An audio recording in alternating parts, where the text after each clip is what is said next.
So it's a head scratcher morning. By the way, if I look like, I don't know, not a very clean cut guy, I just live in my basement. It's winter where I live and it's cold. So here's what you get. So my head scratchers, I've got many. Again, you can read the screen in the background there. The head scratcher is comes where the more I look at the acronym TULIP for the Reformed Calvinist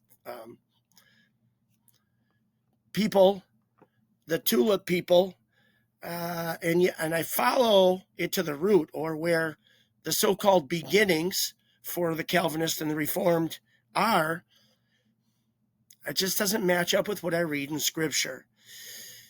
For example, I know that the sovereignty of God and God's so big and huge and important, and I agree. That's what the Calvinists would teach, and they want to give God the glory, and I agree. He gets the glory. Those are all important things. But the problem that I see, one of the root problems when you keep talking about, no, we got to give God the glory, and God, predetermines, and God sovereignly controls, and God regenerates, and we keep doing those things. Look what happens. We leave Christ out. Is this a subtle distraction? Now, to be fair, there's many Reformed kind of teachers and churches that don't fall prey to this.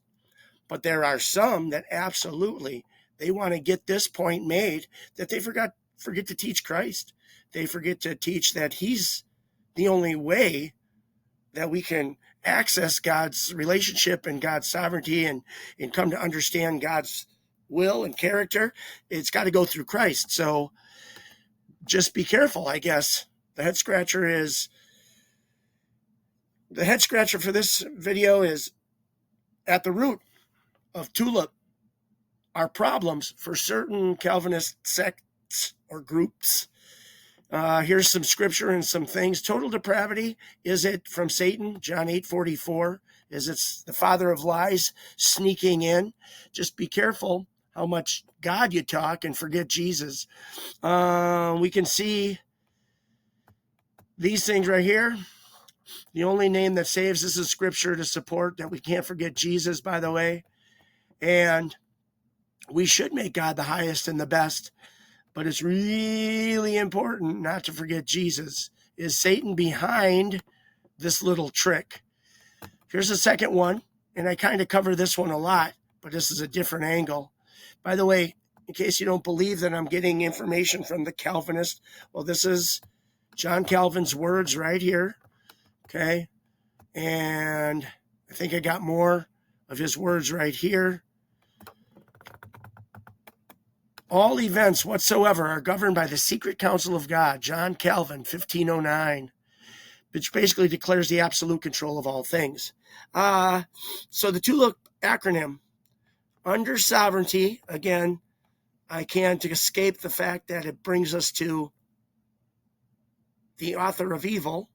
I know there's many ways for the Calvinists and the Reformed to talk around it, but he's the author of sin, and it can't be otherwise. And that runs us into a myriad of problems. How can God ordain sin, control it, decree it, and then tell us not to do it, or send his son to die for the very sins that he preordained? Or how can he even have anything to do with sin, even if it's secondary causes and secondary means, but it's from his mind? How is it possible? Doesn't that go against God's revealed character? It's very much a conundrum. And is it based on Scripture? Could anybody make a clear case for this? From my feeble studies, no, nobody can. But mind you, I've only been doing the Christian thing in a fairly serious manner for about 12 years.